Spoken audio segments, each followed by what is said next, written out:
hapo, wamalizie hapo. Maximum fear and the terrorism. Thank you, Your Excellency and colleagues who are here, and members of the Fourth Estate.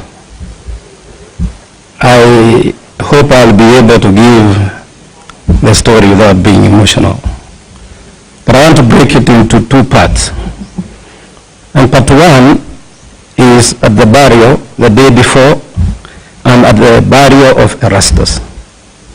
The day before the burial, Rick G, the former deputy president, called me and he asked me to represent him in that funeral committee with 50,000 shillings. And he also said that he would attend that burial. So when I went there, I found so many people, roughly about 300 of them.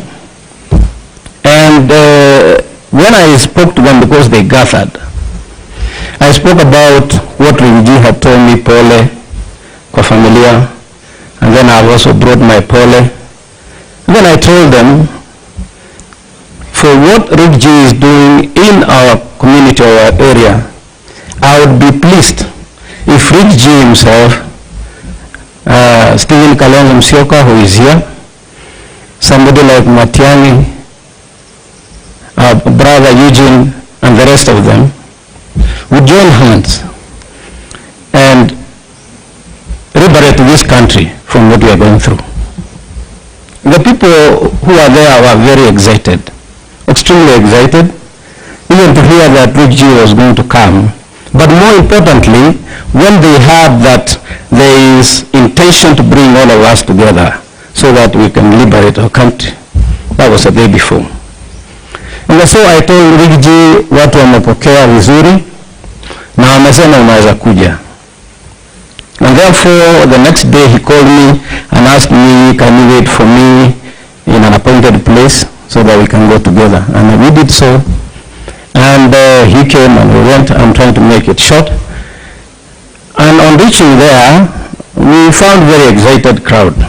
Because I can tell you, on our arrival, an announcement that we have arrived, the crowd went wild. They were cheering, they welcomed us. The MC also did the same. We got a place where to sit. But when we sat, I observed one thing that was unique. That the area MP, one John Kiraguchege, had declined to sit where the VIP tent was, and he decided to go and sit where the Akorino bishops were. And I asked, why would it happen? I just asked somebody. And they said he was offered and he declined. And so we sat in and listened to the people who were speaking, and then we listened to the sermon. Everything was looking okay. But at one point, when the bishop, the main bishop, was preaching, there was sudden influx of young men, who came from 3 different directions. Most of them did not come to stand or sit where we were. What they did is that they sat next to the fence, others near the gate, and the rest were somewhere near the toilet. And at one time I remember I went to the washroom, and there is, now when I was thinking later, there was this one person who had a cape and had a mask, was like hooded, who from afar escorted me to the toilet, though I had my voice. Then he came back and went behind the VIP tent. I did not take offense because I didn't know who he was. I'm saying that because you will hear what happens when I get into the Subarus. So many people spoke, but I want to bring it to where I was invited by the area MCA. And the area MCA specifically, he actually hit out at the local MP for going to vote no, to vote yes against Rick G. that impeachment motion, as his vote was the vote of Limuru, and he said that was not our wish. Na watu wakapiga makofi sana. Then he is the one who invited me. I broke my speech into two. One, and I told the people, I'll give message of condolence, which I did. The second, I'll tell you why I will talk about Rig. So the first part went on well. Then I came to the second part, and I started talking about how Rig had come and campaigned against me. However, I was now sharing a platform with him because we had decided to bury our interest in the greater interest of the community and the region. And as I started talking about Rig, there was a huge surge of youth who came specifically to the VIP tent. And I noted that VIP tent was like a target. So I was speaking and looking at them and trying to bring peace, telling them I'm peaceful, everybody who is here is peaceful. And they said, don't tell us about Rig. We would have voted for you, but he told us not to vote for you. I told them, that's fine. Even me, I would even probably not speak to him. But now that we have a common problem, we need to move together. They now started shouting back, said, no, we are not going to allow it. The first person to shout that, I told him, just relax. I explained, then you tell me whether what I've said is okay. But another person, a second one, shouted back. The third event was somebody who pulled out the support of the tent. In that tent, that I'm seeing now, when I saw the tent was collapsing on him, I kind of stopped because I wondered, where am I going? A visitor is almost going down with the tent. But they pushed me out. Some of them are here. And of course, Rig had his own security. They took him to the car and held both loose. They ran after us. And I want to make this clear that they had intentions. Because for the first time, I ran frantically for 2 kilometers. You look like a marathon. And worse still is because it was downhill. So by the time I got where I was going, my knees were aching. Yeah, it's not a laughing matter, but we can laugh about it. And then at one time again we got onto the road, and then we saw those guys coming. Then they said, my guys told me, you know, these guys are carrying machetes, they are carrying pangas, some nut rungus. So the best thing you can do to sipita barabara, when they see they can't get you, wataingia kwa boda boda, alafu watafika mahali tuko. And indeed I did that. And therefore we got into one of the houses. I want to believe he's a cousin of Baba Yao, because he so introduced himself. And when we got there, he told us, you are not going to pass through the actual path. Mutapitia kwa majani, mutapitia kwa mahindi, na mutapitia kwa napier grass, and into the forest so that they don't see you. When we explained what was happening. And he quickly said, can you take off? Because probably he imagined what kind of harm there was going to be. So we took off, and we ended up in some road. And one of my PAs, then I told him, now that we're here, what do we do? I cannot go walking to the main road. I don't know what will happen. So he said, we'll ask for a taxi. And he asked for a taxi. And this taxi came, it was very near the main road. And because I knew these guys probably would come to the shopping center of Bibioni, I decided then I'll tell the taxi to drive me away towards Naivasha, and wherever I'll be, probably I'll look for a vehicle means to get home, and that's what they did. In the meantime, I was trying to call my guys. My driver was not picking, but at least one of the guys picked and said, it's okay, vehicles have been hammered, but where we end up to, you just go, we will see what to do. So to me, I took off on the way towards flyover. There's a center called flyover. And we were in that taxi. There are two Subarus. One black came in front. One green was at the back. But the one that came in front just stopped askew in front of us. And then this other one, when we checked, it was just almost knocking the bumper of the taxi. So two guys came from the front one. They opened the rear door. I was seated with the area MCA. I had my phone, and I'm saying that because the area MCA's phone had fallen off. Nilikuwa namuuliza, where is it? He said, I cannot trace it. Tukapiga ikawa inalia lakini haichukuliwi. Akaniambia imeanguka huko kwa kiwanja. Sasa yangu nilikuwa naye. And when they took us into the first vehicle, a few meters, like 100, they stopped again. Both of them very close range. And they pulled him out into the rear car. And then a guy came from behind and I was sandwiched. McHugh. All these guys were hooded. And I said this because Kalembele, I spoke about somebody who was hooded in the barrio. And now, these guys who are inside the Subaru, all of them, including the driver, are hooded. They have a mask. And they have, one had a cape and the others had, I think, baklava.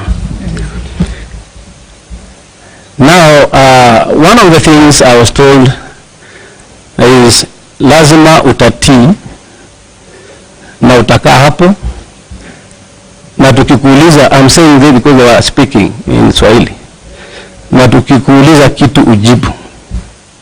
Umesikia? The only time I was allowed to check sideways, because later they told me usiangalie kando, uangalie mbele, is only when they asked, unaona hii ni nini?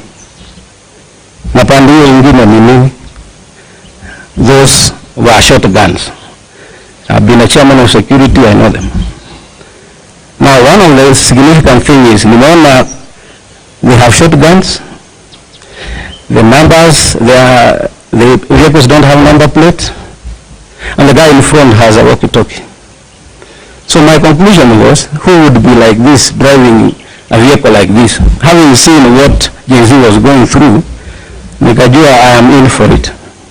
And so I said I will answer. And the long and short of it, the questions were telling. One question I was asked immediately is whether I love myself.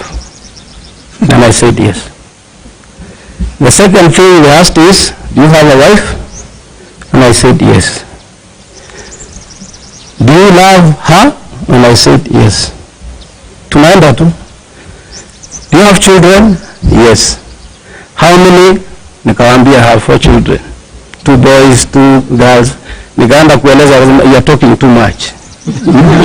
You must answer after you are asked a question. So nikasema ndio saa.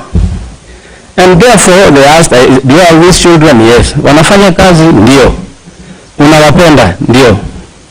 Haya. Then they kept quiet. Tukafika kwa that place called flyover. They took the road towards, I think it goes to Thika. And it passes through some forest. That road is rough. And those guys can drive very roughly.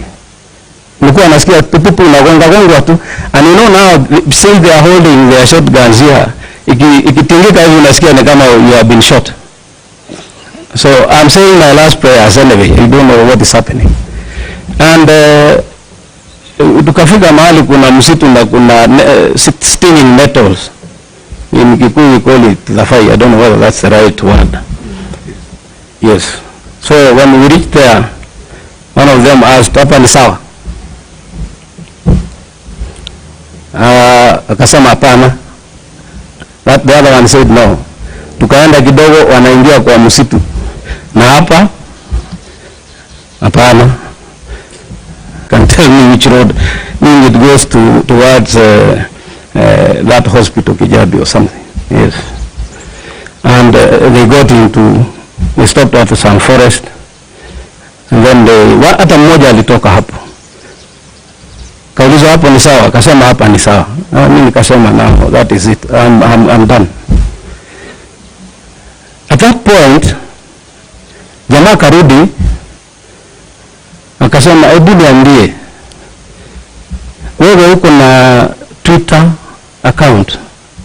Nikamwambia ndio. Nani anakuandikia hiyo Twitter account? Nikasema ni mimi, I do it. Ni vitu gani unaandika hapo? Nikamwambia naandika zile vitu naokota kutoka kwa group na vile Kenya kunaendelea, kama kuna shida naandika. Kwa hiyo wewe ndio unajua sana. Kaambia hapana, ukiangalia zile vitu nimeandika zote ni zile watu wengine wanasema. Na wewe unapenda serikali? I know I lied because I said yes.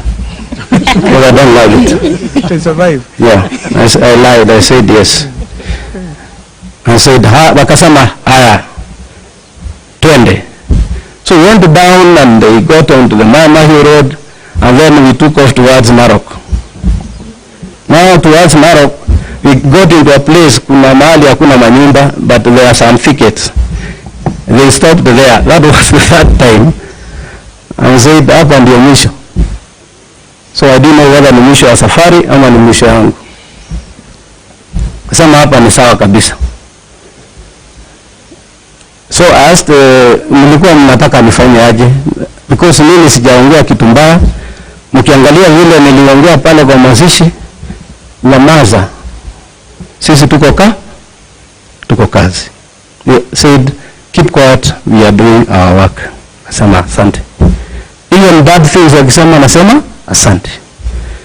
Then all of a sudden then akapinduka, and from that point towards Mahi, there was intense discussion between them and somebody ule alikuwa mbele ndio alikuwa anauliza wanasema kilo chali bravo something, vitu kama hizo.